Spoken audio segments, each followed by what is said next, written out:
예, 안녕하세요.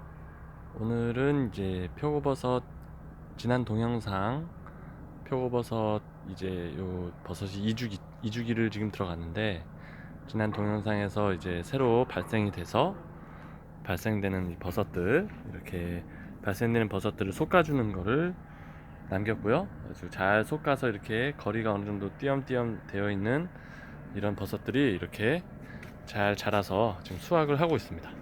그래서 지금 이 수확은 2주기 수확이 되겠습니다.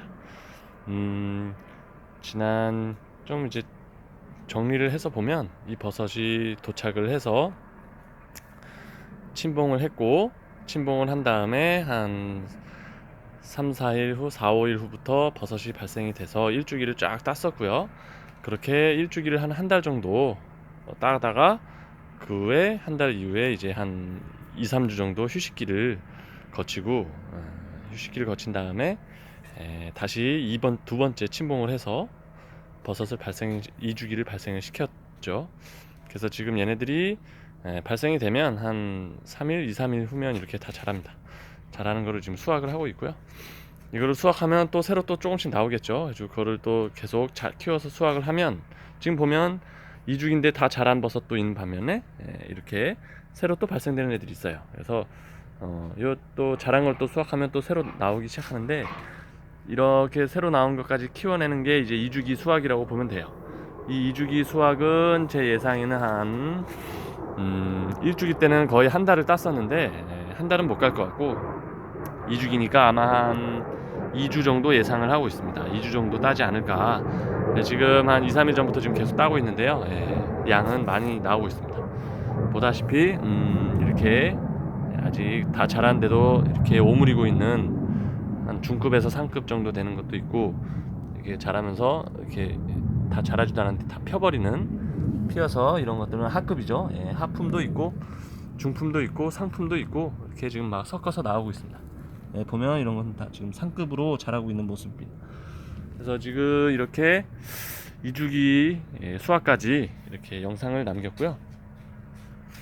오늘 영상에서는 또 한 가지 일단 또 얘기를 좀 할 게 있는데 이 버섯이 표고버섯인데 이 표고버섯이 이제 식물이냐 미생물이냐 이제 이런 건 많은 분들이 알고 있는 것 같은데 표고버섯은 이제 예전엔 버섯이 식물이다라고 생각을 한 사람도 많았지만 지금 이제 미생물이라는 걸 많이 알고 있죠.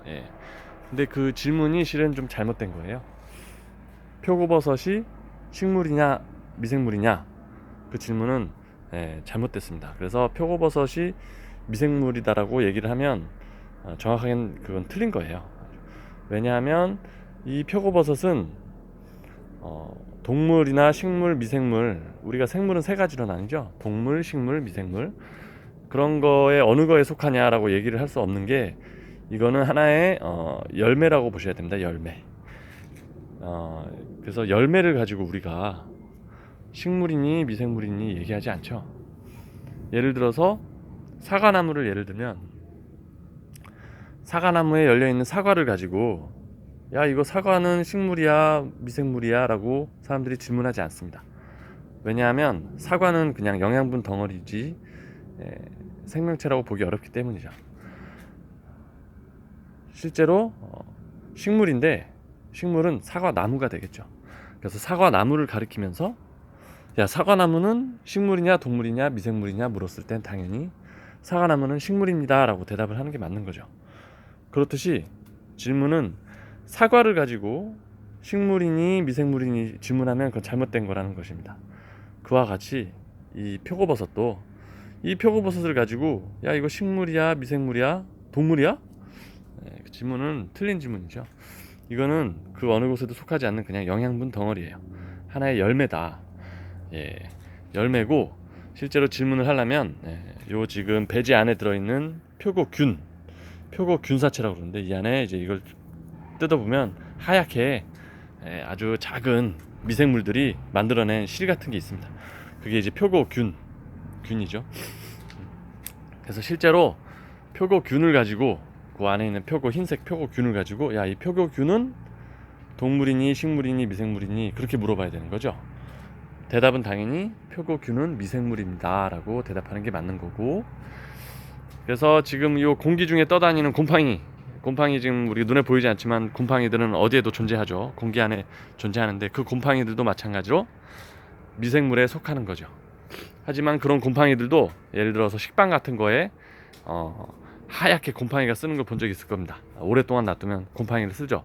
그렇게 곰팡이도 평소에는 공기 중에 있으면 보이지 않는 너무 작은 미생물이지만 그렇게 곰팡이가 많은 수가 한 곳에 모이게 되면 하얗게 우리 인간이 눈으로 식별할 수 있는 만큼 크게 곰팡이라고 부르는 그런 곰팡이가 보이게 됩니다. 그래서 이제 이렇게 여기 지금 보면 저번에도 얘기했지만 겉에만 맴돌고 있는 이 곰팡이들, 실제로 배지 안에는 표고균이라는 미생물이 점령하고 있기 때문에 공기 중에 떠다니는 이런 푸른 곰팡이 가루들이 겉에 껍데기에만 살짝 영양분을 먹으려고 앉아 있어요. 하지만 얘네들은 겉에만 맴돌다가 아무 역할도 못한다. 더 이상 안으로 들어가지 못한다. 왜냐하면 이 푸른 곰팡이의 경쟁자인 표고균사체가 이 배지 안에를 점령하고 있기 때문에 더 이상 이 푸른 곰팡이 들어가지 못하고 겉에만 맴돌게 되는 것입니다. 그래서 이렇게 버섯이 나올 때 나쁜 곰팡이들이 전혀 영향을 못 미치고 표고균사체가 만든 영양분 덩어리 버섯이 이렇게 나오는 것이죠. 그래서 표고버섯은 다시 한번 정리하면 동물, 식물, 미생물 그런 생물이 아니라 표고균사체라는 미생물이 만들어낸 열매다라고 생각하시면 되겠습니다. 그래서 부연 설명은 그럼 우리가 열매의 목적이 있죠. 아까 사과나무의 예를 들었지만 사과나무가 햇빛을 받고 땅에서 영양분을 취해서 정말 열심히 노력해서 사과를 만들었어요. 그 사과라는 열매를 만들면 그 사과라는 열매의 목적은 씨앗, 그 사과나무 안에 있는 씨앗이 먹고 자라나야 할 이유식이라고 볼 수 있겠죠. 사과는 그 영양분들을 사과나무가 열심히 만들어서 씨앗에다가 감싸고 있게 만들어준 영양분 덩어리가 바로 사과가 되겠죠. 그래서 사과의 목적은 사과나무의 씨앗을 필요한 영양분 덩어리다. 그래서 사과나무의 자손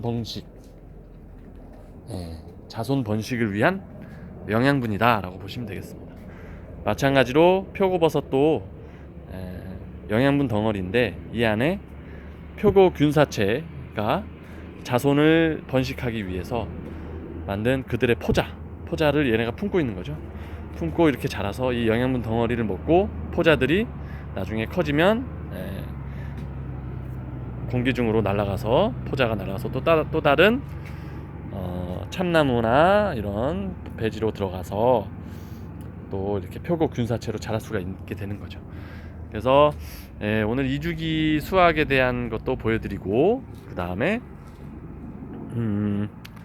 표고버섯이 균사체의 자손 번식을 위한 열매다라는 그런 내용도 같이 공유를 드렸습니다.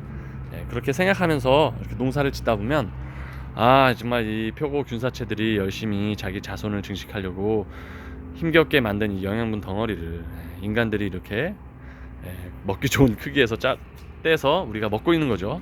어쩔 수 없습니다. 인간은 이런 열매를 먹고 영양분을 취득해야 되기 때문에 사과도 마찬가지고 사과나무한테 미안하지만 계란 같은 것도 마찬가지죠. 계란도 병아리를 위한 영양분 덩어리지만 인간이 이렇게 먹어서 영양분을 취득하게 되는 거죠. 오늘 이렇게 영상을 남기면서 표고버섯에 대한 얘기를 좀 같이 나눠봤습니다. 저는 이제 이 버섯들 이제 다 커가지고 좀 얘도 따야 될 게 많아서 지금 수확을 좀 하도록 하겠습니다. 오늘 영상 여기까지 하고요. 오늘 시청해주신 여러분 감사합니다. 다음에 또 좋은 영상으로 아마 선별하는 것도 좀 남기고 싶은데 한번 또 기회가 될 때 영상을 남기겠습니다. 감사합니다.